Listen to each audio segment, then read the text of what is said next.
Tuto trouver les moyens. Cette fois-ci, je vais vous parler des moyens. Il faut savoir qu'il y a 3 types de moyens, on fait 3 catégories en tout cas.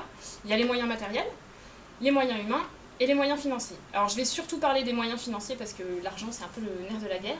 Les moyens humains, ça va être de qui est-ce que vous allez vous entourer en fait pour mener votre projet. Donc il y a déjà vous en tant que porteur de projet, ça peut être mobiliser des amis, des personnes bénévoles, ça peut être aussi mobiliser des personnes qui vont être expertes sur un domaine. Par exemple, des jeunes qui vont vouloir monter un projet autour de la danse avec des enfants, ils vont peut-être faire appel à un chorégraphe pour travailler là-dessus. Pour les moyens matériels, c'est un petit peu ce dont on a besoin. Donc est-ce qu'il faut acheter du matériel? Est-ce qu'il nous faut une salle? Est-ce qu'il nous faut des véhicules pour se déplacer? Enfin voilà, c'est anticiper toutes ces choses-là. Généralement, il y a 2 entrées pour les financements. L'entrée thématique, c'est-à-dire que vous allez pouvoir mobiliser des financements parce que, par exemple, vous travaillez avec des personnes en situation de handicap, donc vous allez plutôt vous tourner vers des structures qui s'intéressent à ces thématiques-là. Et vous pouvez aussi avoir une entrée territoriale. Donc, sur quel territoire est-ce que je veux intervenir? Est-ce que c'est au local, au national, à l'international? Est-ce que je vais plus m'adresser à une commune, à un département, etc. Il y a une chose qui est très importante par rapport au financement. Il y a un petit peu 2 règles d'or, on va dire. Il y a la première, c'est qu'il faut toujours une part d'autofinancement, parce que ça montre aux autres personnes que vous sollicitez que vous-même vous vous engagez et que vous mettez un petit peu la main à la poche pour mener à bien votre projet, donc c'est une preuve de votre motivation, de votre engagement, etc. Et il y a une autre règle d'or qui est importante aussi, c'est au même titre qu'on va vous demander de l'autofinancement, c'est important d'avoir des cofinanceurs. C'est très rare que une seule personne, une seule structure, une seule institution choisissent de financer votre projet. Donc ils vont généralement vous demander si vous avez d'autres partenaires qui se sont impliqués. Ça va les rassurer, ça va aussi leur montrer que le projet vaut le coup, entre guillemets, et leur donner, eux, envie de financer cette action-là. En fait, il y a 3 ressources qui sont disponibles. Il y a les financements publics, les financements privés et l'autofinancement. Les financements publics, ça va être tous les financements des collectivités territoriales, c'est-à-dire des communes, des départements, des régions, de l'État, de l'Europe et d'autres organismes institutionnels qui sont dans la sphère publique. Alors comme j'expliquais tout à l'heure, ils ont ces 2 entrées, soit territoriales, soit thématiques.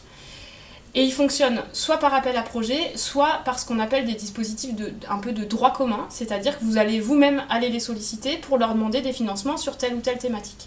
Ça fonctionne par exemple assez bien sur les projets qu'on va mener à l'international, où on va aller s'adresser à sa commune en disant voilà, moi je suis née dans cette commune, j'ai fait mes études ici, maintenant j'ai ce projet-là à l'international, ce que je vous propose c'est que vous m'aidez à financer ce projet-là.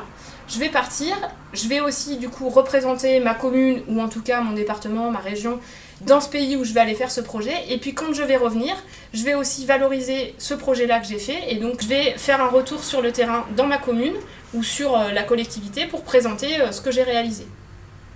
Ça, c'est une des premières possibilités. Les secondes, c'est les appels à projets, c'est-à-dire qu'il faut se tenir informé régulièrement par Internet ou en faisant appel à des structures qui ont l'habitude d'accompagner des projets de jeunes et qui vont vous dire tiens, tu as un projet avec les personnes handicapées, et ben moi je connais telle institution, le département par exemple, dont c'est la compétence, en fait, ils travaillent sur l'insertion, le handicap, les personnes âgées, etc.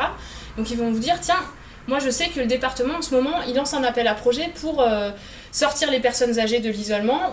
Vous pouvez essayer de répondre à cet appel à projet. Et vous allez essayer de faire rentrer votre projet dans cette demande, d'utiliser les mots-clés de l'appel à projet pour obtenir des financements sur ces thématiques-là. Pareil pour les territoires. Ça, c'est pour ce qui est les financements publics. Les financements privés, donc auprès des entreprises ou des fondations. Les fondations, c'est des entreprises qui ont décidé de mettre une partie de leur budget, de leur chiffre d'affaires, au service de projets de solidarité généralement.